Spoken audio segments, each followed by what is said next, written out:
Welcome to the Vanderbilt Philosophy Interviews.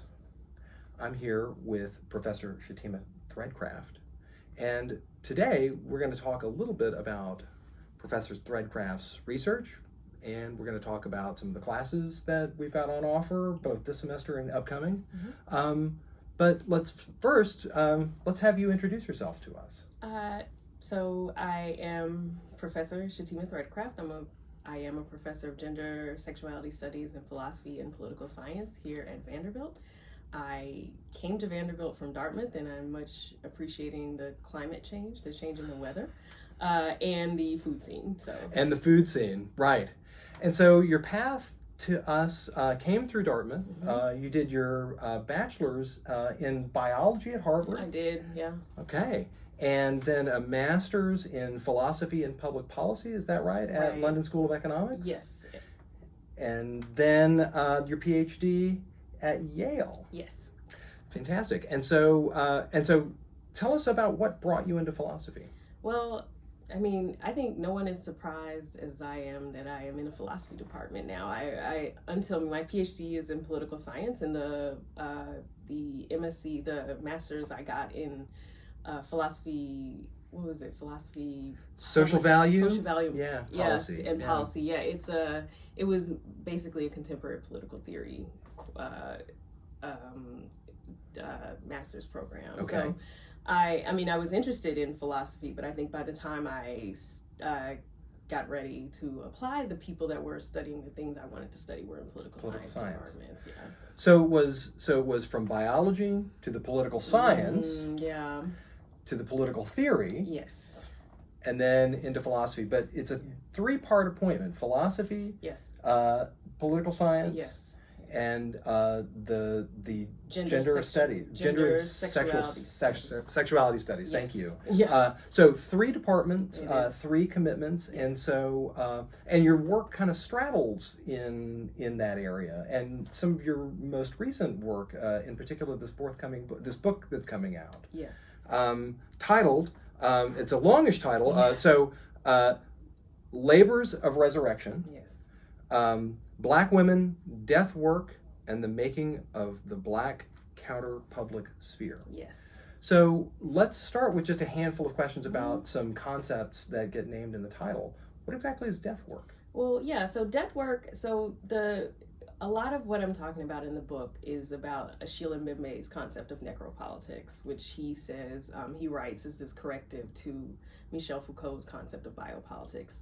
And so Mbembe argues that the modernity is the origin point for multiple sovereignties, so not just political communities that are specifically interested in enhancing the lifespan of populations, but for him, he says it's important to think not only about that, but also political formations that are much more interested in the death of the other than the life of its own population.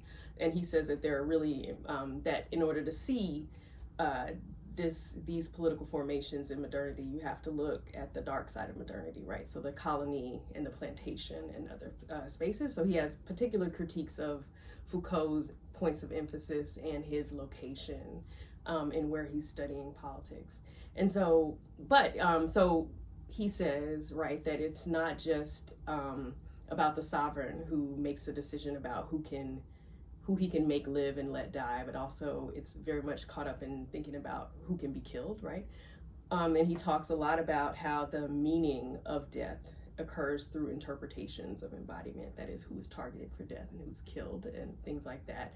So this struggle over the meaning of death and what it means, what particular deaths mean to the body politic, is something that is important in necropolitics. So for example, Melissa Wright, in studying necropolitics and femicide at the Mexico-US border, talks about how officials were able to avoid acting to keep all women safe by labeling any women who were dead sex workers, right? So if they were found in public, they were public women and thus sex workers, right? So in the US context, we see this in struggles around lynching and the figure of the rapist.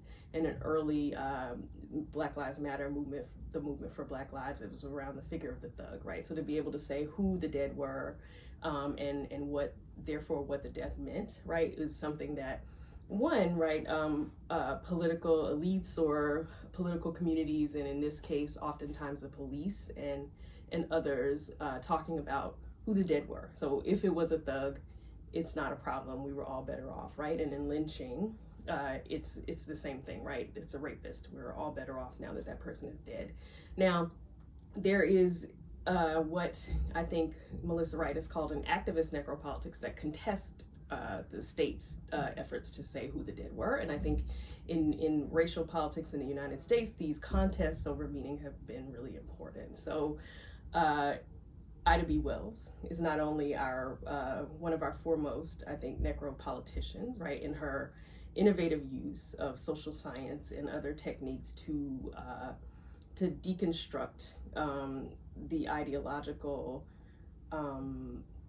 cover, right, that was being provided, that lynching was given, right, to say this isn't what is going on, right? So lynching is about a set of conflicts over economic, right, like these are labor disputes, these are other kinds of things that a particular form of gender ideology, racist gender ideology is covering up, right? So her work is a necropolitical work, but part of what I'm doing, and this is you know, I as a gender studies person, right, is to talk about the kind of an Arendtian division of labor, right, or division of the activities in the human condition or whatever. So politics, work, and labor, right? And so I want to talk about the under-recognized work that women are doing in necropolitics. So Ida B. Wells is a death worker.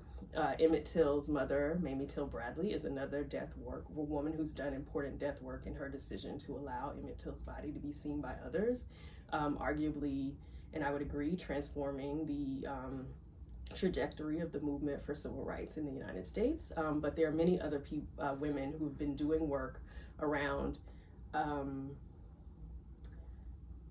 changing the meaning of death and these struggles over death, right? But I also want to give, you know, like Arendt in this sort of labor work in action thing that she talks about, to think about the permanence versus the sort of ephemera of politics in these things. The ephemera of politics? Well, just that there are these more, I want to think about the more enduring forms that women are putting in the world, even as I think about how they're often less esteemed.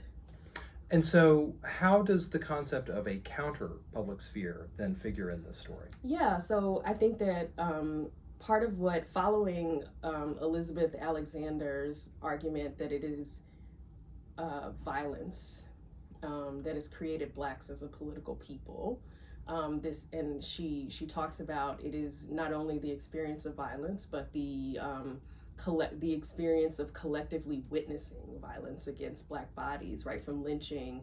She says specifically slave narratives and lynching, with the lynching of Emmett Till because of Emmett Till's mother standing as like the exemplary case of this. But this experience of witnessing violence sort of teaches Black people that they are members of a collective.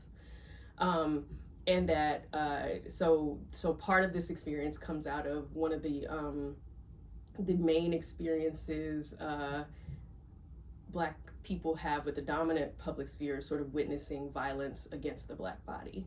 And then in response to this, right, newspaper women like Ida B. Wells, but also W.B. Du Bois, and others talking about a counter tradition, right, that's also,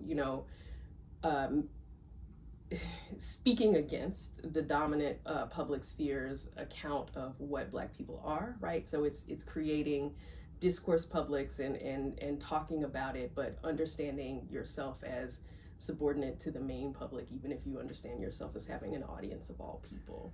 Hence the counter-public sphere. And there's one other disruption that you want to make here, which is that most of the stories of the violence against Black bodies are against the bodies of Black men. Yes. Much of these stories are about lynchings, which again are targeting mostly Black men. But you're identifying another problem that's a parallel but less recognized problem, which is the privacy of violence against Black women. That's right. So the spectacle violence that Alexander talks about as being important in the formation of Blacks as a political people, it's let's see, how do I want to say this? Violence against men and the violence that men experience often takes place in public, and the violence that women experience often takes place in private. This is true both for their death, right, and for other things. And so it is just the public-private divide has an impact on the space in which people experience violence, right? And so because there's been so much political work around spectacular forms of violence, be it lynching or police violence against Black men, it is much harder to draw attention to the private forms of violence, right? So it's not only that you can't see it, right, but it's not as connected to a kind of formative political experience that Blacks are having. So it's much more difficult, I'm arguing, for people to organize around it. Because the crime scenes are not in public. That's right. The crime scenes are in private residences. Right. Yes, and so they're not witnessed, right? They're not filmed. The people they're witnessed by are minors, right? They're not impartial spectators, right? It's the realm of partiality, etc. So that creates a problem It does. And so this creates then one of the particular problems that you're working on is the particular problem of epistemic injustice. Yes. And one of a concept that might be that you've identified as useful here is the distinction between reducible and irreducible epistemic injustices. Yeah. How do you see these instances as, in some ways, both a reducible and an irreducible kind of epistemic injustice? Yeah, I mean, so I'm still, I have to be honest, I'm still working this out, and I hope to speak with Chrissy Dotson about these kinds of things. Cutting edge work happening right here, right now. And I need to talk. I'm looking forward to talking, so I understand, my understanding is first order epistemic injustice, as she describes it, it corresponds to Miranda Fricker's testimonial injustice, right? So that women, people of color, marginalized people are just less likely to be believed and less likely to have their word taken as credible, right? So we're experiencing this with violence against Black people being a topic in the Black counter-public sphere, right? And it sort of jumping into the dominant public sphere in these important moments, like now with the movement for Black Lives and Black Lives Matter.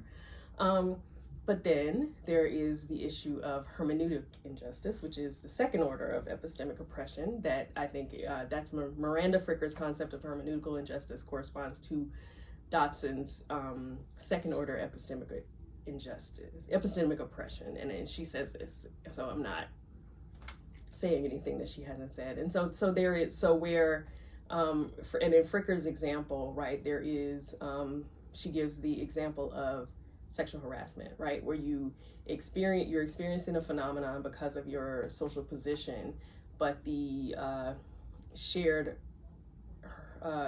epistemic tools for interpreting that experience don't cover the thing that you experience, right? So sexual harassment becomes one of those things where groups of people in groups of women in consciousness raising sessions were able to figure out, grope, and name the concept in community, right? And therefore extend the tools of our shared epistemic resources to be able to describe what is going on. And this is, so the more I've been thinking about this lately, this is something that Beth Ritchie is talking about. So Beth Ritchie is an abolitionist feminist, but she's also former department chair and head of the Department of Criminology at the University of Illinois at Chicago, and a brilliant feminist whose work I really admire. But she has been working on what I think is hermeneutical injustice regarding the concept of intimate partner violence, right? Where white women have been able to define, and particularly for her, conservative set of white women have been able to define intimate partner violence and not intimate, actually violence against women in such a way that it excludes the significant violence that Black women experience at the hands of police. And they experience this violence often after they have been sexually assaulted by partners and after they have been physically assaulted by partners. And, right, so she is saying that our concept isn't as capacious enough because it comes from a set of people in a particular race and class location, right? So we are experiencing, so Black women are experiencing not only, right, disproportionate lethal physical, but also sexual violence, but they are also experiencing a problem in our interpretive horizons around that as violence against women.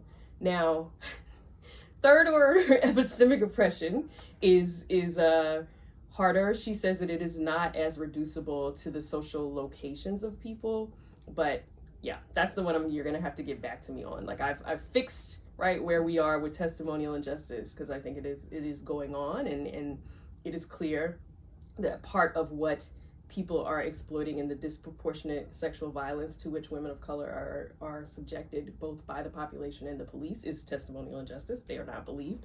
But also that our concepts of gender-based violence were created not by Black women. Yeah, and so I'm still working out third order. Still working on third order. Yeah, I'm still thinking about it. Well, this is the reason why we still have work horizons, and Yes. and maybe even why editors have deadlines for us. Okay, well, more on that at another time. So let's talk a little bit about the courses that you're teaching here at Vanderbilt. So we have a class on racial justice. Yes. And a class on Black political thought. Can you tell us a little bit about what these classes have looked like? Yeah, so that's interesting. Am I teaching a class on Black political thought?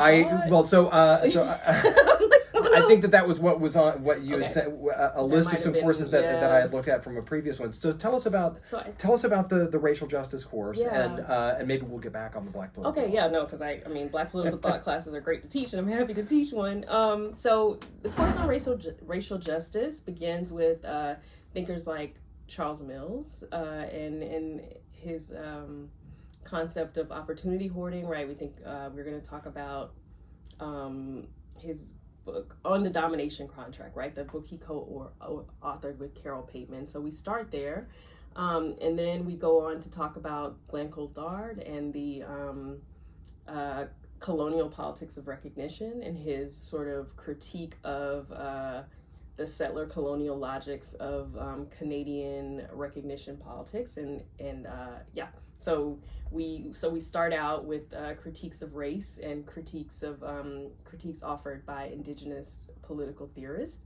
And then we move on to intersectional critiques, right? So we look at the work of Kimberly Crenshaw, but also the intersectional work of Indigenous feminists.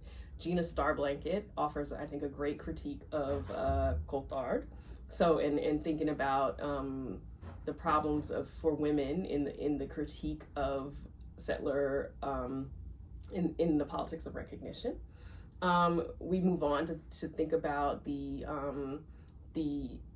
contributions of queer scholars of color, including the work of Kathy Cohen. This year, I'm excited to add the work of disability scholars in thinking about race and disability. And yeah, I mean, those are the ones that are coming off the top of my head right now. But yeah, it's a long course. It's a big course. Yeah. And so what are the courses that are on the horizon for you? So ones that are that we're looking at for the spring of 2022. And I think so. It's that one. So I'll teach racial justice, and then I'm going to teach mass incarceration and abolition feminism. I think is the other plan. And so Beth Ritchie is among many things, right? She's the head of a group. Or not the head, right? She's a member of a group of abolitionist feminists like Ruth Wilson Gilmore, Angela Davis, and others who, this is, there are many wonderful things that I can say about these tremendous scholars who've also been tremendous activists working both against violence against women in the case of Beth Ritchie, but also for prison abolition. And Ritchie teaches in a men's supermax prison, so she does it all. She consulted with the NFL around intimate partner violence. I mean, she won't stop. She's unstoppable. But so these group of women, right? So it is, we begin by sort of talking about how we get the phenomenon of mass incarceration, the figure of the male criminal and the female criminal, and how men and women are punished for different things. We move through to talk about what it is that abolitionists are trying to add to arguments for building communities. So yeah. Fantastic. Yeah. And so in the fall of 2020 or 2021, we've got Yes. we have the political theory course. Is that right? Yeah. So I'm teaching contemporary political theory. Yeah.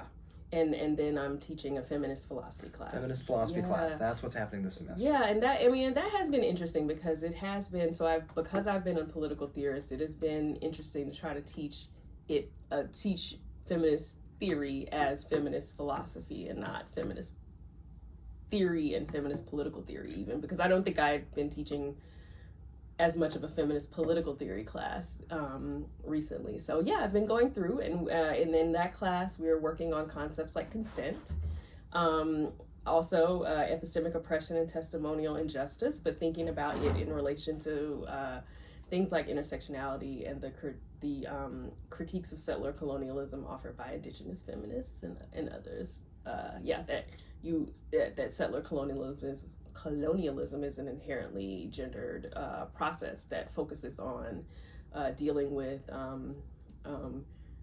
constructing colonial gender hierarchies, but also explicitly targets family formation and proceeds through sexual violence, right? That you cannot understand settler colonialism without understanding gender. This sounds like an ambitious, and so this group. So we're recording this now at the end of November in 21. So that sounds like a pretty heavy load teaching wise, and the students have been up for it. They have been. I think students at Vanderbilt are taking a lot of classes. I think they're taking 5 each. But they've been doing well. And in my contemporary political theory class and the feminist philosophy class, students have been really engaged and helpful, and they've really been game for it, so I've really appreciated it. Well, teaching timely and important things, and so folks are definitely going to be showing up for that. I appreciate that. All right. Thanks very much. Thank you, Dr. Threadcraft, Thank you for your time with us.